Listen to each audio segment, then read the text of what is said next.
All right, so in this demo, we're going to go over AI image workflows, specifically in the context of landscape architecture or kind of design process thinking. We'll explore a couple different things using Midjourney, Dall-E 2, and Stable Diffusion. So we'll look at just kind of basic text to image, machine learning, and then we'll look at image inputs, specifically using Midjourney's Describe. So this would be a kind of prompt engineering, as people call it. So how to upload an image and then have the AI essentially generate text, which explains sort of how it perceives the image. So that will allow us to better understand our own text inputs when we're trying to generate images. We'll also take a look at Stable Diffusion's prompts, which is a kind of database search. It's a prompt precedent, really, in a lot of ways, where we're able to start to see a whole web page of images that have the correlating prompts. And so it's a sort of rapid way of assessing text with image feedback in the context of Stable Diffusion in this case.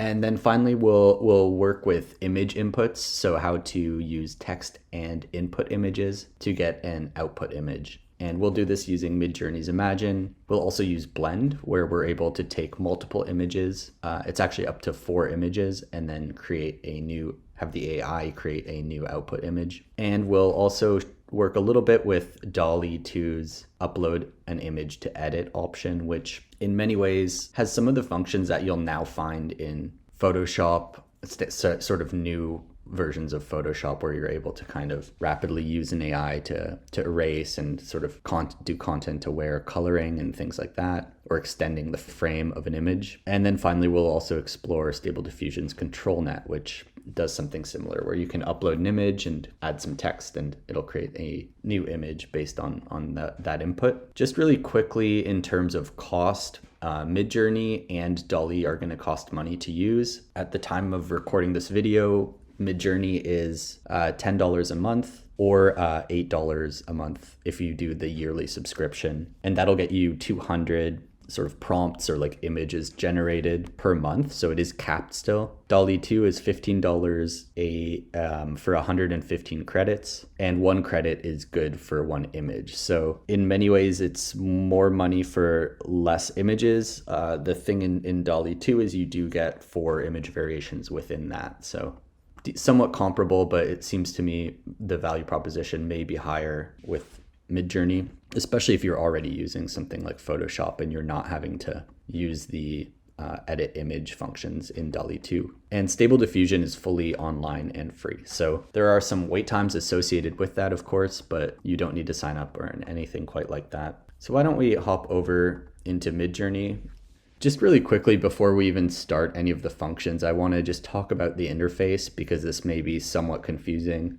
Midjourney is hosted on Discord, which is an instant messaging social platform. It's totally free. And the way it works is, I have my server here, but Midjourney also has a server, and specifically Midjourney has a bot that you're essentially chatting with and asking it to do functions. So functions or prompts always start with a @, and you can have it imagine, describe, blend, tell you a bit about its settings, or one thing would be to subscribe, at the very beginning. So that's how you would subscribe.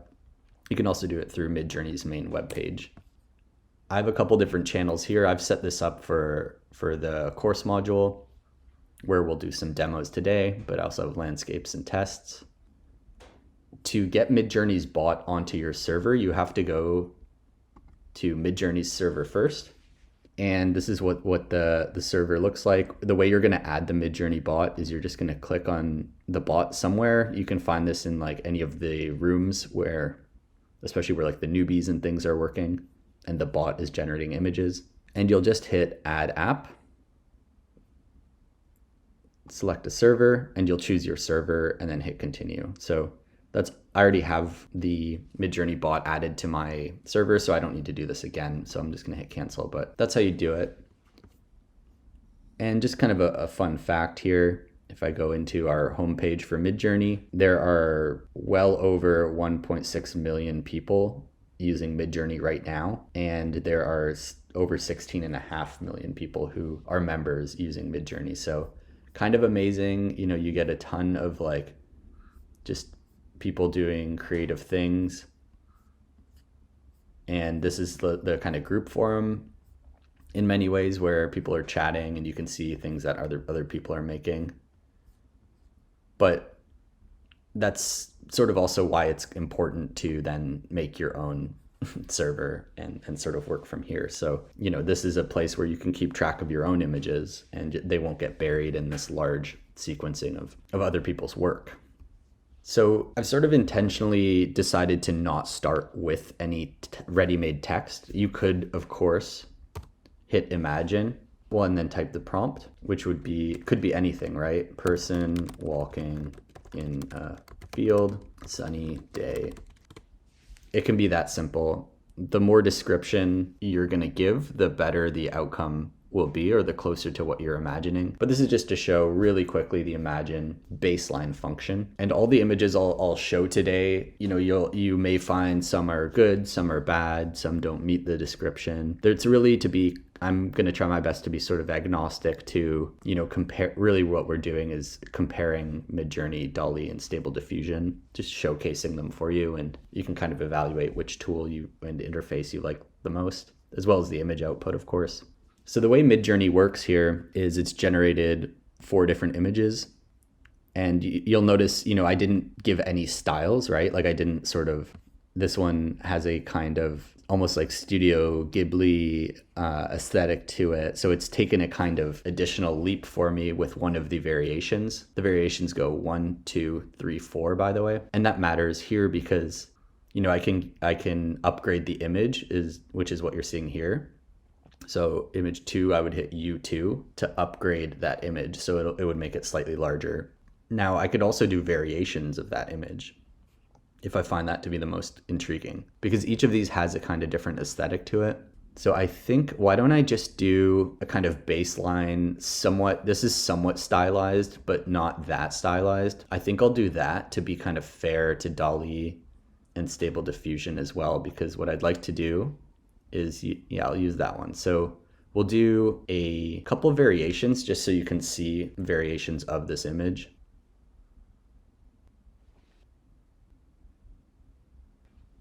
All right, so there's our original image, and here are some variations, all somewhat similar, but different, in their own right.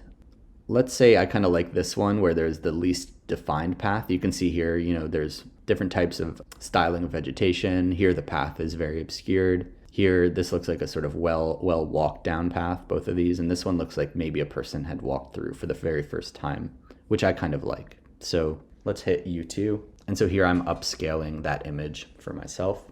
Once you're happy with the image, this here, you can right click and save image. And I'll just save that into my assets folder.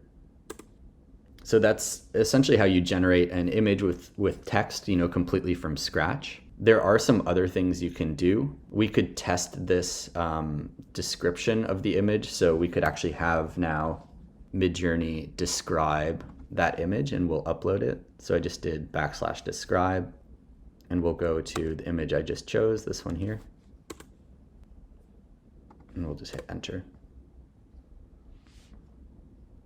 And so you can see here there are a series of descriptors. It'll give you, again, 4 outputs, 4 different ways that this is described. So a person walking through dry grass near blue clouds in the style of nostalgic landscapes, floral surrealism, vignette, childlike innocence, National Geographic photo, high quality photo, prairie core. You'll see this a lot with core at the end. It's sort of funny. You'll also find, like I've done others in the past where there's like train core or like things like that, which I guess are just terms I don't know, but must be out there. You'll often see also descriptors of like photo taken with. And so hopefully what this does is, it starts to give you also tools for how to describe images and get the most out of communicating with the AI. So, for instance, if I asked it the text it used for this one, there's a lot of things I didn't write into person walking in a field on a sunny day. And it took a lot of leaps it gave me those core things, but then it's sort of in a way saying like, well, I don't know if you want it to be photorealistic, high definition, cartoony or something, right? Or in this case, the one we've explored, we are seeing some of these descriptors. So some of them you'll see are fairly similar. Now, one thing is in the style of, you'll see like in things like Dall-E, they have restrictions on this type of wording. And that's for artistic integrity and things like that. So just be kind of cognizant of that. And why don't we go with this one here as a kind of test subject? So a person walking in a field in the style of surreal and dreamlike landscape, childlike innocence, right? So there's some recurrence as well, which is great. Ultra high definition image, contemporary vintage photography, prairie core, National Geographic photos that recurs. Whimsical wilderness. So I'm going to hit copy on that. Let's go ahead. And what's really interesting is now, because there's a 2 here, we can imagine them all. I'm not going to do that, but you can just hit 2. And so now this will automatically make another image based on the text from number 2. So you can kind of, there's this kind of looping, right, of learning with the AI in some ways and starting to understand what language it uses to get the most clear intentions of like what's in your head onto the computer screen. Now, it seems to me the text prairie core likely is making this start to look like prairie grass field, where this, to me, looks more like a meadow. So hopefully that starts to give you a sense also of like where maybe some of this text falls to the wayside or doesn't work as well. What I'm going to do is use this same text though. So here's the 4 images that Midjourney generated, and I'm going to use the exact same text here, and I'm going to use it in Dall-E. This is Dall-E's interface, so you can upload an image. We'll go over that a little later, but really here you can kind of just type whatever, right? What I'm going to do is paste in that same text. So really what we're doing is a kind of test, right? To start to compare what Midjourney creates, the 4 images it creates with this text, and now what Dall-E will create. Okay. So as you can see, in my opinion, leaves something to be desired. Very strange color decisions. Interesting from a kind of artistic perspective. I think there's something really beautiful about this image. These two, this one and this one, I'm not so sure what happened.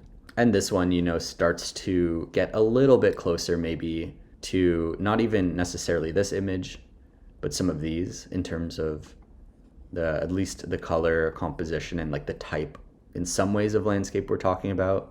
I think it's picked up here a lot more on this term wilderness. And here, the idea of a wilderness, at least in terms of like maybe forest comes to mind, these kinds of things, like a whimsical wilderness. Now, for one, you can download the image. If you like it, you can just hit download there.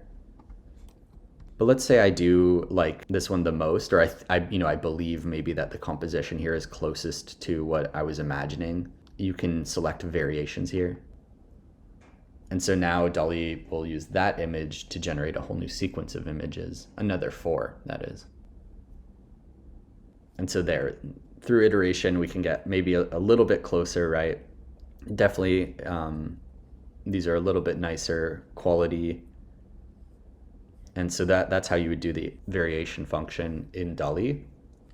And so the last one that we'll go through is Stable Diffusion, which, like I mentioned, is just kind of free online. You literally type in this website and you can do this too without any kind of walls to go through. And all you're going to do is scroll down and you can just paste your prompt in here. An interesting note here for the kind of future maybe of text to image machine learning and the kind of user interface would be that, this has a kind of cinematic style default. But in general, it allows you to select styles. Ultra high definition image. Like this is something where maybe you could select this. I don't know if they have that here, but in this case, there could be a kind of future iteration of some of these text to image models that start to give us actually additional buttons where we're no longer needing to type as much, but we have a series of drop downs. So that could be interesting for us to think about in the future. But let's hit generate here. Now this one, it is free, right? So we do have to wait. It's 117 seconds, it'll say. So what I would like to do in the meantime is just go over some other things while we wait for this image to load. So just to recap really quickly, what we've gone over at this point is these 3 text input commands. I've also shown you how Midjourney can describe an image for you in terms of how it reads it. And maybe actually we can stick on the Stable Diffusion and I'll show you the prompts.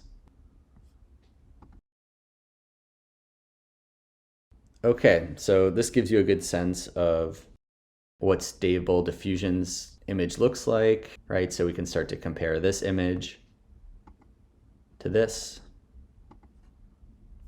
to some of these. I mean, really, to be fair, it would be these because this is the text we used. So this to this to this. So a little bit closer, I would say, to the Midjourney aesthetic and also understanding of the imagery. You know, this almost looks more like a photo collage. Still interesting and unique and really gets the point across in its own right, but certainly this picks up on that ultra high definition a lot more, knowing full well that we do also have this cinematic default on, and I don't believe there's a way to turn it off. So just know that you can save this image just like that. The next thing, just really quick before we move on to starting to work with image inputs and things like that, is I'll show you, let me go back. I'll just show you the database search for Stable Diffusion here. And so this would be something where, you know, you could type, and I've done this before, but landscape, and it'll give you a whole bunch of things that correlate to landscapes. And what you can start to do, you know, is scroll through these. And if you see something you really like this, like if I think this is a cool image, you can be like, oh, okay, well, what did the person write? And yep, sure enough, maybe this is my own taste coming through, but you know, I stopped on a Studio Ghibli one, both in the Midjourney thing we were showing and this now. So I clearly like that aesthetic, castle in the sky, animated. So it starts to give you a sense, Dungeons and Dragons on ArtStation. So in any case, this is how you would just sort of move through these images. There's another one that might be kind of cool, you know, in the context of design, of course. Highly detailed villa, natural, beautiful light. Okay, I think you get the point. So this can be a great resource for you as you kind of scroll through and try to understand some things about what kind of text you have to input to get images, such as these, for instance. So the next thing I'll start to talk about is text plus image or image and image to image working methods. I'll begin by working in Midjourney. And so we'll always kind of circle back to Midjourney and then loop through these. And so let me pop over here. Now, if you want to upload an image or work from an image, what you need to do is hit the plus sign, upload a file. And what I'm gonna do is I'm gonna use this, which is just a make 2D image from Rhino as a kind of test. So, you know, this would be the equivalent of like uploading just a sketch. You could do a hand sketch as well, but this might be an interesting test for us. So I've uploaded that image, right click, open image in a new tab. And this is just to get this text. So I'm hitting copy, then you go back over here. And now you'll type imagine,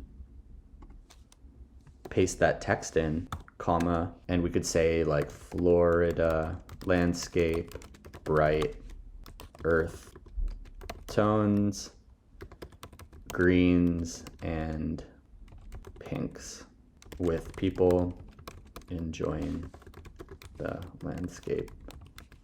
Or we could say Savannah around the plaza. So now it's going to reference that image plus this text that I've typed in, and we'll see what we get. You know, these are always a little bit like rolling the dice, and I'll do a very similar thing. As far as I understand, Dall-E 2 doesn't have an option like this, but Stable Diffusion does. So we'll test that afterwards with the exact same text and image upload. Okay, so let's see what we have here. So really, you know, one thing to start to think about is like the limitations of, you know, are we wanting this, which would be like a somewhat more accurate conceptual design, schematic design, let's say.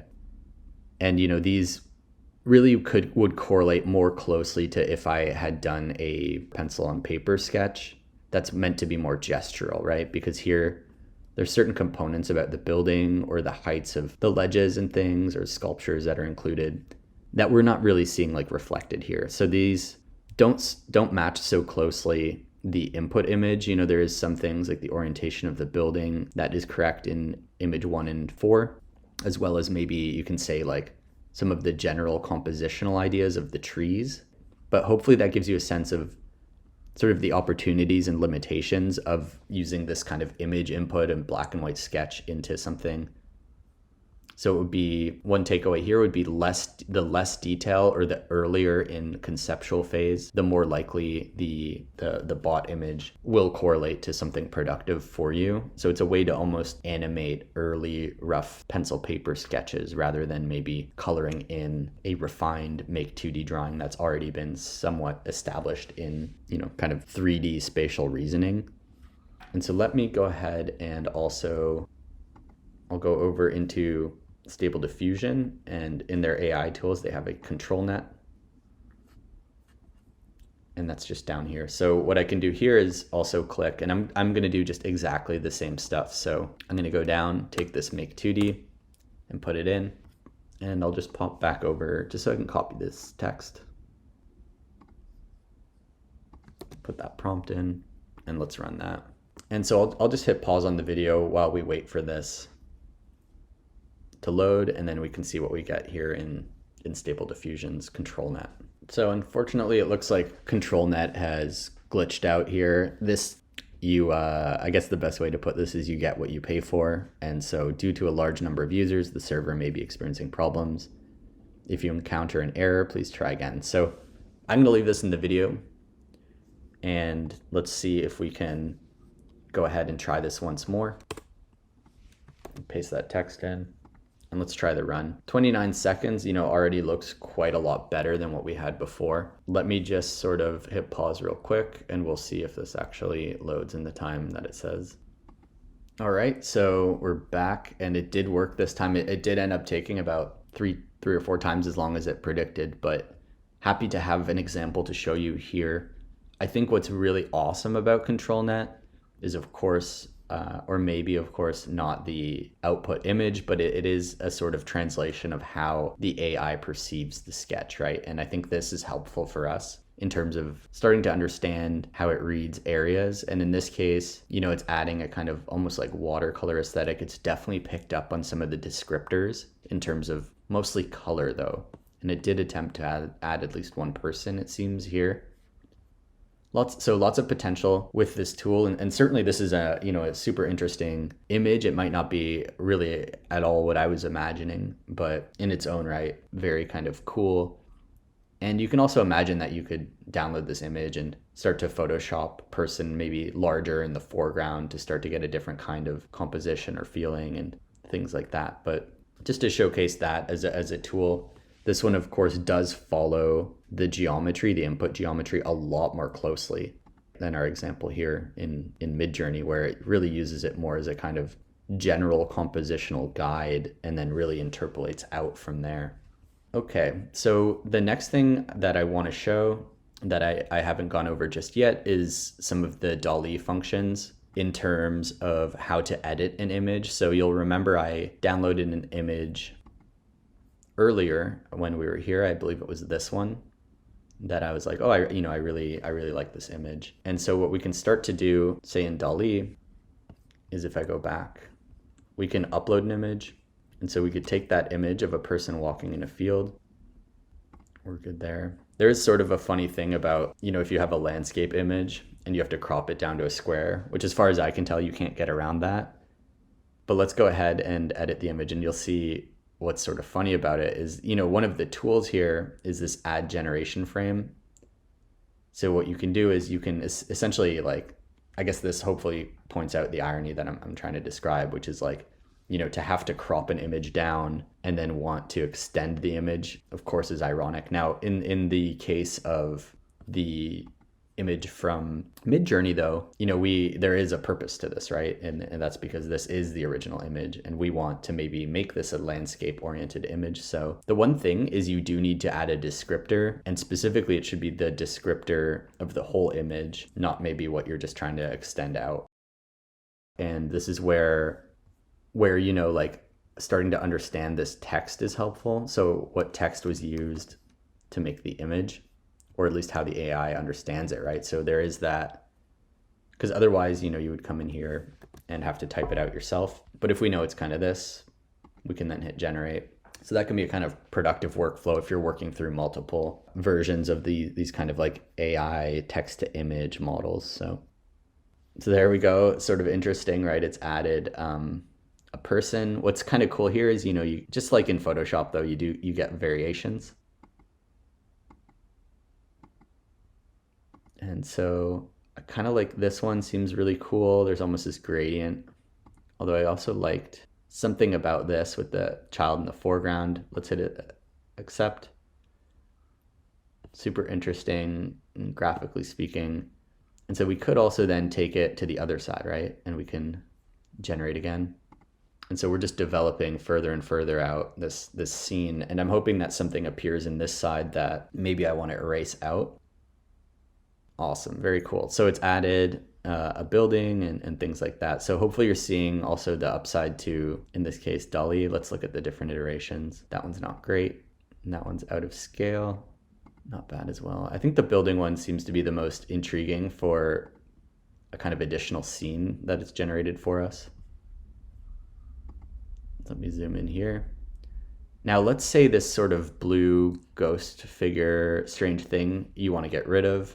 You can use the eraser tool and just erase over that. Just know you can make your eraser bigger and smaller here in terms of its size. But in any case, now, we'll use the same descriptor we've been going with, and we'll just hit generate.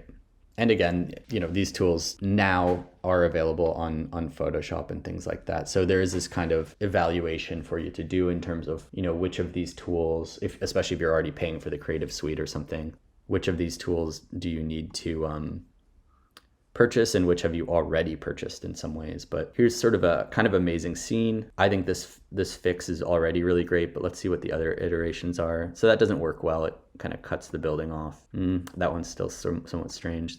So this first one is really great. And we'll hit accept. And so we'll download that image there. And that'll be that full composition. So that's kind of a great experiment there in terms of working from Midjourney through Dall-E. Now, the very last thing that I want to show is image blending, which we'll do in Midjourney.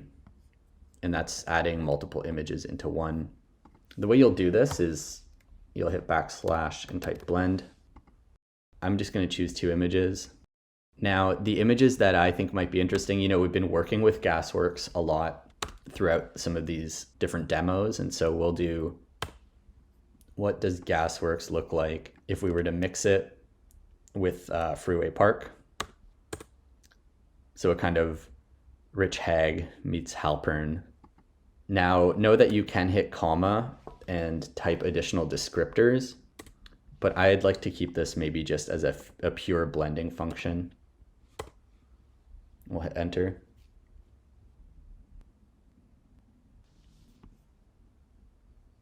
Okay.